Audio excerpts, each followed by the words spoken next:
Amis, bonjour à tous et à toutes. Marc 7, versets 14 à 23 est la péricope évangélique que nous allons méditer à l'occasion de cette halte spirituelle en ce jour du mercredi 9 février 2022. Installez-vous bien, c'est parti. Toute vie, et pas seulement la vie spirituelle, est transformation. Les plantes et les animaux transforment en eux des éléments de la terre. À travers eux, ces éléments deviennent des feuilles et des branches ou de la peau, des tissus et des os. Même notre cerveau est une transformation de la terre.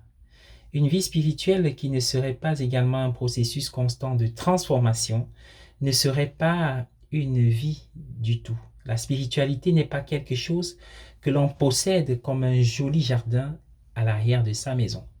Un endroit où l'on peut aller pour se faire une pause dans les méchancetés de la vie. Au contraire, c'est le processus de notre vie entière qui se déroule, impliquant également le beau et le mauvais. Et donc, il ne peut jamais rester statique. Il est donc étrange que les gens pensent parfois qu'elle se situe au-dessus, la spiritualité, de tout changement. Saint Thomas a écrit que la vertu est la transformation de l'instinct ou de la passion. Le courage et l'espoir, par exemple, sont des transformations de l'instinct d'agression. L'amour est la transformation du désir. Il s'agit de l'épanouissement de l'instinct et non de sa suppression. Les pharisiens ont établi des milliers de règles pour déterminer chaque détail de la vie quotidienne. Ce qui leur manquait de manière spectaculaire, c'était le pouvoir ou l'habileté de la transformer. Au contraire, ils s'efforçaient de s'en séparer. Le nom même de pharisien signifie séparer. L'esprit de Jésus était tout le contraire de cela. Ce qui compte, disait-il, ce n'est pas ce qui entre dans une personne de l'extérieur, une référence à la profusion de règles alimentaires, mais ce qui en sort de l'intérieur. En d'autres termes, comment nous transformons la matière de notre vie. La religion ne concerne pas les choses et la réglementation des choses. Elle nous concerne tous. Il s'agit du type de réponse que nous apportons au monde.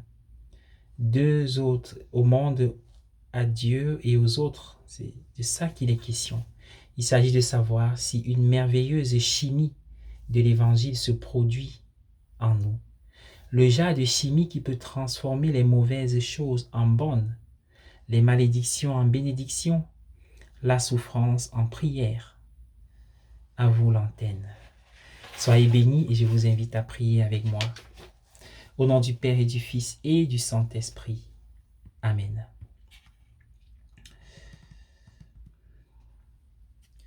Ignore les prédictions annonçant la fin du monde. Écoute ce qu'en dit Jésus.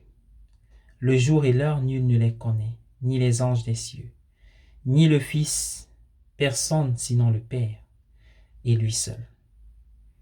Aussi le Seigneur le demande-t-il à ses disciples de se tenir prêts à tout moment.